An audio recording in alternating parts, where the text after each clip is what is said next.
Selamat datang di channel Lensa Sejarah. Di sini, kita akan menjelajahi kisah-kisah menarik dari masa lalu, menggali peristiwa-peristiwa bersejarah, dan memahami bagaimana sejarah membentuk dunia kita saat ini. Jangan lupa untuk like, komen, dan subscribe agar tidak ketinggalan konten terbaru.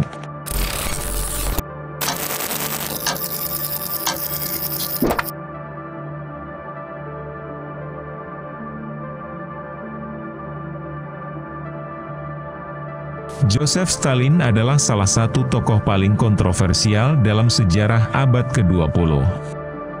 Lahir dengan nama Yosef Vissarionovich Djugashvili pada tanggal 18 Desember 1878 di Gori, Georgia. Ia kemudian dikenal sebagai Joseph Stalin, yang berarti Man of Steel. Stalin lahir di keluarga miskin dan menghadapi masa kecil yang sulit. Ayahnya adalah seorang tukang sepatu dan alkoholik, sementara ibunya adalah seorang pelayan. Kekerasan dalam rumah tangga adalah hal yang biasa bagi Stalin muda, dan ini mempengaruhi pandangan hidupnya kelak. Meskipun dibesarkan dalam lingkungan yang keras, ibunya mengirim Stalin ke seminari ortodoks di Tbilisi untuk menjadi imam. Namun, Stalin muda lebih tertarik pada ide-ide revolusioner dan Marxisme daripada ajaran agama. Dia akhirnya dikeluarkan dari seminari karena pandangan politiknya. Sebelum revolusi Rusia 1917, Stalin terlibat dalam berbagai kegiatan bawah tanah, termasuk perampokan bank untuk mendanai Partai Bolshevik.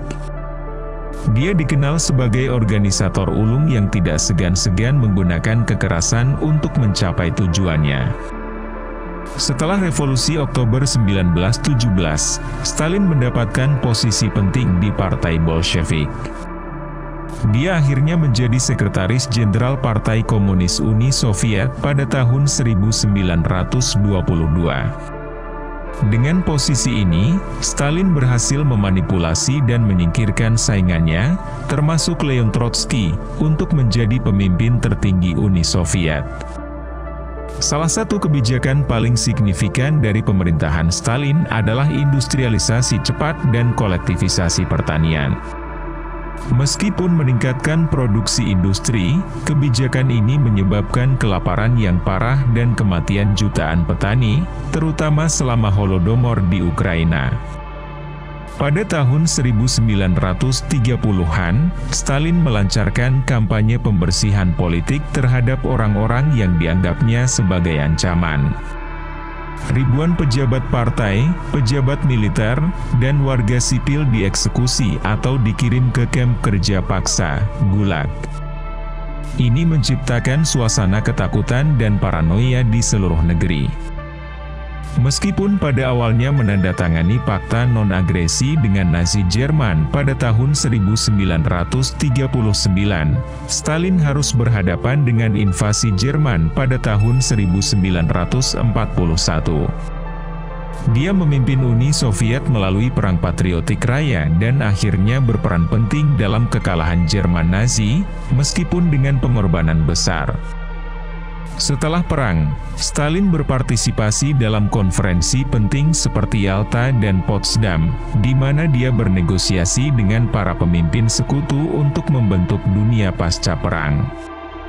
Stalin memastikan bahwa Uni Soviet memiliki pengaruh besar di Eropa Timur, yang kemudian menjadi blok timur dalam Perang Dingin. Stalin dikenal sangat tertutup tentang kehidupan pribadinya. Dia menikah 2 kali, dan kehilangan istri keduanya, Nadezhda Alliluyeva, yang meninggal karena bunuh diri pada tahun 1932. Hubungannya dengan anak-anaknya juga rumit dan penuh ketegangan. Perubahan nama.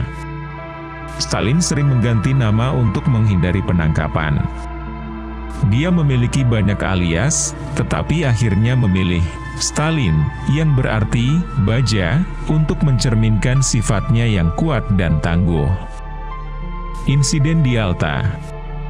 Selama konferensi Yalta pada tahun 1945, ada sebuah kisah di mana Stalin, yang dikenal sangat paranoid, memerintahkan agar semua meja dan kursi di ruangan tempat pertemuan diadakan diperiksa untuk memastikan tidak ada mikrofon tersembunyi.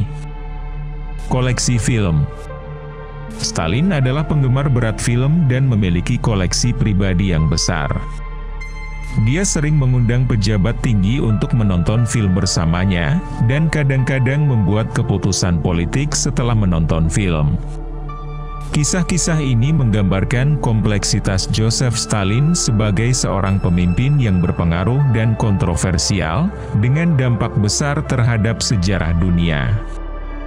Stalin meninggal pada 5 Maret 1953.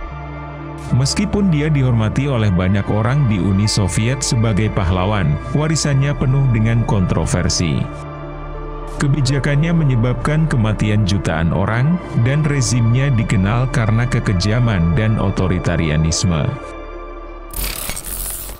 Terima kasih sudah menonton video ini. Jangan lupa untuk like, komen, dan subscribe jika kamu menikmati konten yang kami bagikan. Aktifkan juga lonceng notifikasinya agar kamu tidak ketinggalan video terbaru dari kami. Kalau ada pertanyaan atau saran, tulis di kolom komentar di bawah. Sampai jumpa di video selanjutnya.